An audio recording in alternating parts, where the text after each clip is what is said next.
So you didn't see this. Have you seen the trailer for this at all? This movie at all? This K-pop Demon Hunter? No. I knew nothing about it. What? And you mentioning it, I was like, well, K-pop. I don't know anything about that other than I know BTS exists.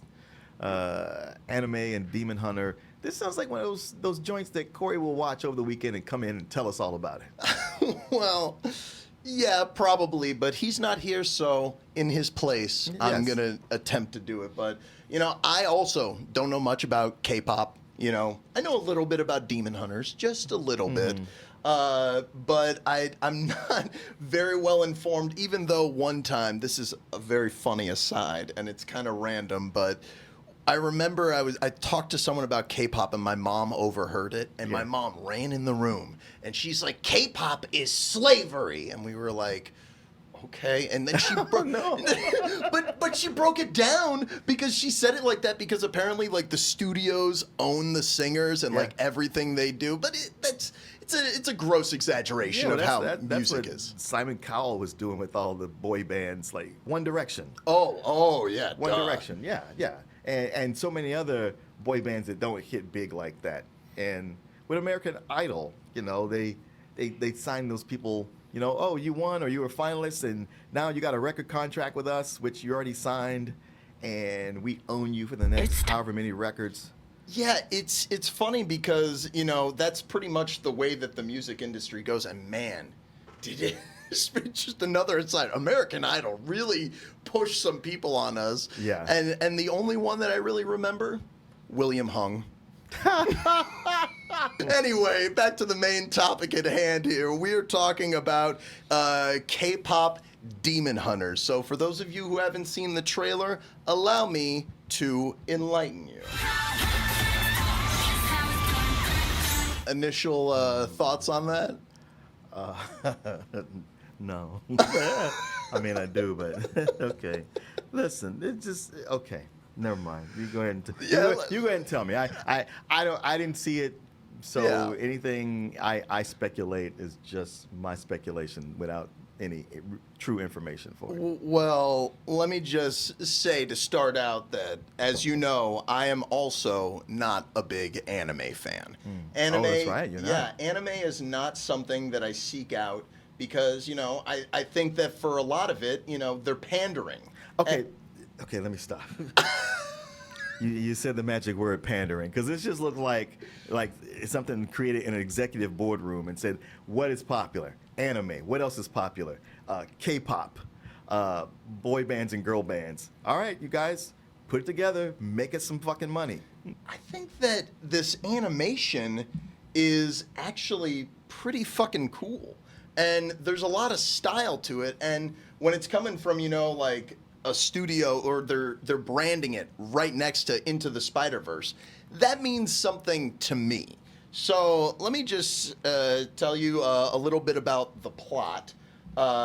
Believe it or not, there is one of those in this. Yeah. No, I could see it was pulled from something else, but go ahead. But it... Yeah, but it tells the story that mainly revolves around the character of Rumi. So it's about this K-pop girl group, mainly Rumi, the leader of Hunter X, which is the name of their band, and they got Myra, and they got Zoe. And that's Zoe right there. Look at her. She's so fucking tubular. She loves to skateboard. But they are demon hunters. They live a double life, and what happens is their music is what's containing all the demons. And the devil's like, man, I gotta do something about these women. Let me send up more demons. And the demons are like, what if we sent up a little, as you heard, a little soda pop or a little male boy band to counter them, and so on the movie goes. And let me just say out the gate, and just like this is going to be pretty quick here. Story, nothing really you haven't seen before.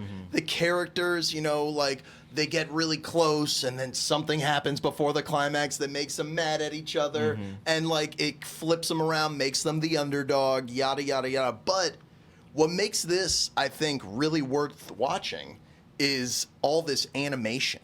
All this wild looking stuff that they got in here, and it's really colorful and it's very fast paced. One of the best things about this movie, 75 minutes. Yeah. It why you say it like that? Because there's not enough here for it to be more than that. Yeah, it's true. It's true. But they use that time well. And they have like a bunch of like really great stuff that I wanted to point out to you guys without giving, you know, too many spoilers. Like for one, you can see right here in the trailer, they're talking about that it's from the same people who did Across the Spider-Verse. And to me, that was very obvious. Oh yeah, absolutely it is.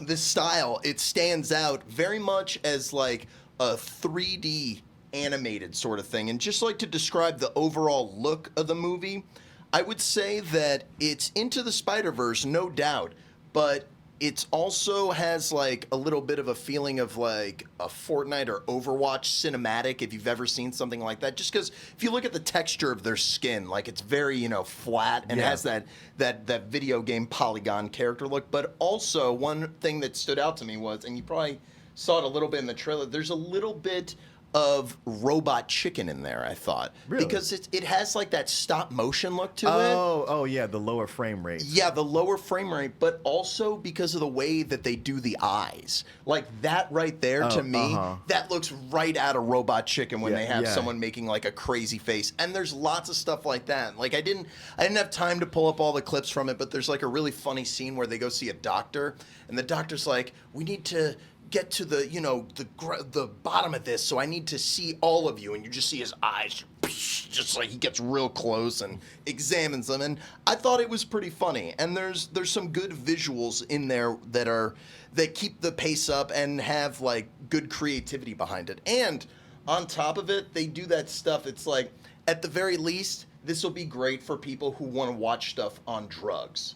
Because and you can tell me if that's an exaggeration, but this image right here, that's basically saying acid. Yeah. And there's some pretty intense violence in it.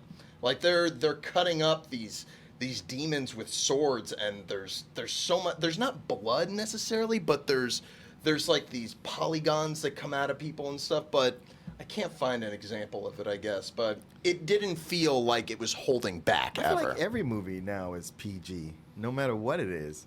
Like everyone wants to avoid the R rating, and I can't remember the last time I saw a movie that was G. Yeah, I don't know. I mean, most of the time we get unrated stuff, I guess. I suppose I didn't check the rating on Alio because it seemed like that could have been G, but maybe it wasn't. A kid gets punched, so... Seriously. Well, I mean, I think that they got some clever stuff in here that helped them avoid, you know, like getting a PG-13 rating. Like, it's very quick. You may miss it here, but in this clip, for example, if you pay close attention, when she kicks him, there's like, you know, stuff that flies out, and it has like that sort of anime effect there. You can kind of see it there. But I think, oh, there it is. Like, see, they kind of like turn to dust. But that's a cool particle effect that I think is entertaining. And other than that, like, you're not going to get a whole lot out of this. But visually, it's something to have on. And I actually thought that the songs in it were pretty good. Okay. And the singing, I thought, was really good. Okay. So if you like musicals, you like anime, this is something that'll have you running to the screen like these women right here. This is going to be you. You'll be so excited. I'd give this probably like a high matinee or something like that. You like it that much? Well, the ending, it's borderline Blue Laser from the Sky type of shit, you know, like stuff that we've seen over and over again. Yeah. But the songs are really good, and I thought that the action and animation was awesome, and I love this style. Okay. I wholeheartedly recommend it. So, okay, all right. So if you got time, definitely go check this one out. Do you think you'll watch this one, Martin? Oh, not a chance. Well, but it's nice to know that it's out there.